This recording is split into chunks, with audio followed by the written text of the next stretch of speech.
Work it out. Right. My ex-wife and I spent the last 5 years of our 15-year-long marriage trying to work it out. A bit of a challenge with a psychology professor and a licensed psychologist for a wife. Nevertheless, over the course of 5 years, there was many times that we reached the point that it doesn't get any better than this, turned into, it doesn't get any better than this. It took a while for us to realize it probably wasn't going to happen. The year before I left, we moved into a new house, my wife's dream house, suburban Palmyra, Pennsylvania.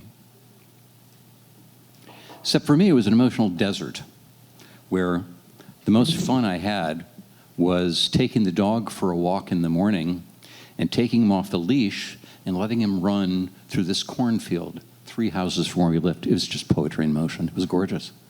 I'd put my 2 treats, rub them back together, he'd come back. My wife could never let him off the leash. Kind of a weird metaphor, but maybe.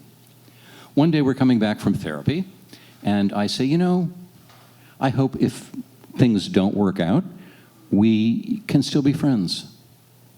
And she said, I don't think I could be friends outside of the context of marriage.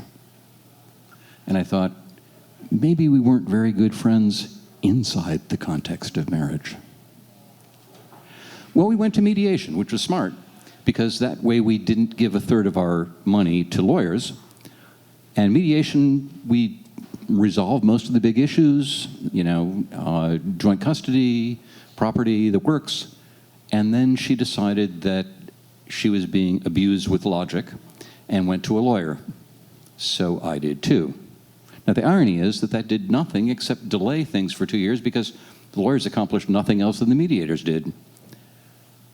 One thing left over, and that was domestic property. Well, after several years living in a railroad apartment in Annville, what could I do with it anyway?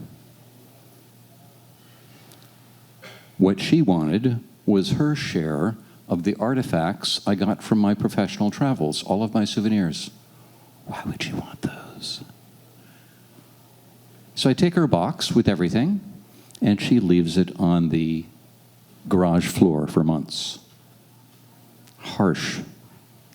Well, the funny thing that happens is as time goes by, you're less and less sure of why you left, but more and more sure that you did the right thing. Lots of tensions come up, of course. Oh, my favorite is, she asked me one day whether the shirt I'm wearing is appropriate around the kids.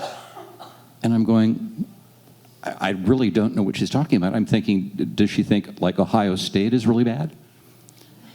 Except it was the Buckeye on the shirt that she thought was cannabis. A little bit weird. I did get a call one Sunday, her saying, please, could you hang on for the kids for another day? I thought, I'd love to. That's not the issue. It took me 2 weeks before I figured out that she was getting married to Dick, the old neighbor from across the street that helped her with the gutters, who'd now left his wife in order to marry her. Well, a good friend of mine, a philosopher, said, how'd that make you feel? Thinking that, her getting married might make me feel bad or jealous or something. I said, just made me feel a huge sense of relief because that meant I wasn't responsible for her emotional life anymore. That marriage lasted less than a year. He turned out to be a shopaholic, and then she finally had to get a court order for him to not bother the kids. So that was pretty heavy. But by that point, it's like, we're done. Except for one last event, probably the last big conflict we ever had. She took me to domestic relations. She thought she should be getting more from me. I don't know why. I was giving her the amount we'd agreed on, and cost of living raises each year. We go to domestic relations, Lebanon County Courthouse, see the domestic relations officer who spends an hour going all over our finances and comes to the conclusion that I'm giving her $200 a month for each kid more than I'm obligated to do. She freaks out, breaks down, hysterically crying, and the guy leaves, so I have to console her and make her feel better.